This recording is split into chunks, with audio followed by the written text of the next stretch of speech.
I'm going to do a little video here talking about conversion of the Miller Backyard Railroad engine from propane to oil firing. Last week, my buddy Bob and I did a tryout using a Delavan SNA, a nozzle and adapter, 0.8 gallon per hour version, to fire the Miller Backyard Railroad engine, American, and it seemed to do really well. Gained heat quite well. So anyway, I've modified all the piping and everything for an extended tryout because we could not try it using steam for atomizing. It was just air. So this is an idea of the burner mounting scheme. You can see I've got it slotted so the burner can move in and out some. Also, the coupling allows me to change the angle of the burner, and it seemed to like impinging slightly onto the bottom of the 6-inch pipe firebox, but I have about an inch of adjustment between moving the burner in the collar and in the piece of angle iron slot. I still got the needle valve. This will be the suction line for the diesel fuel coming out of the tank on the tender. This hose will be the atomizing air/steam. It's a Teflon hose. I've used them before on Climax engine.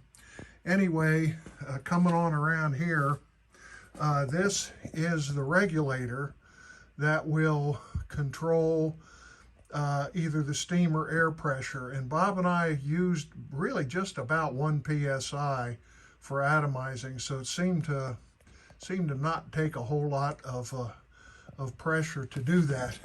Okay, over here you can see this will be, I got an air chuck on here, but that'll be the air fitting coming in when I'm starting up on air.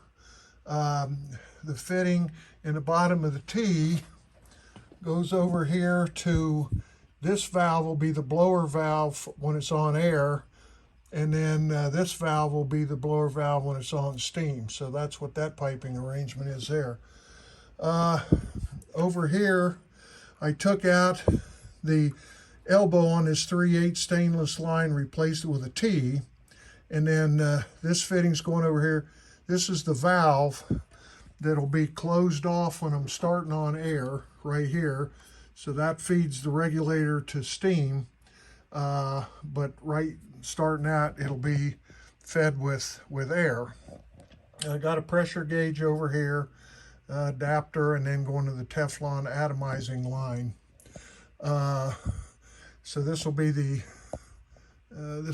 adjustment right here for the atomizing air or steam pressure.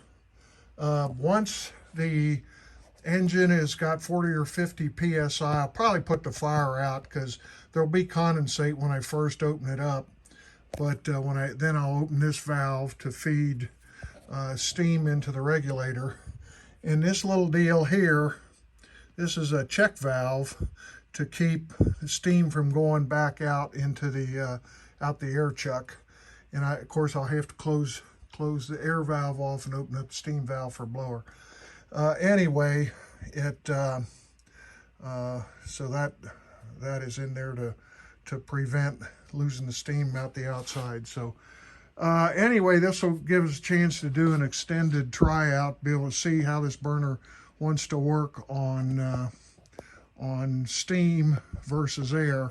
In my experience with the Shea is it actually works better on steam than air. You get a little more blue in the fire rather than more yellow in the fire. So anyway, this is preparing for the next tryout. We'll see how it all goes. Thanks.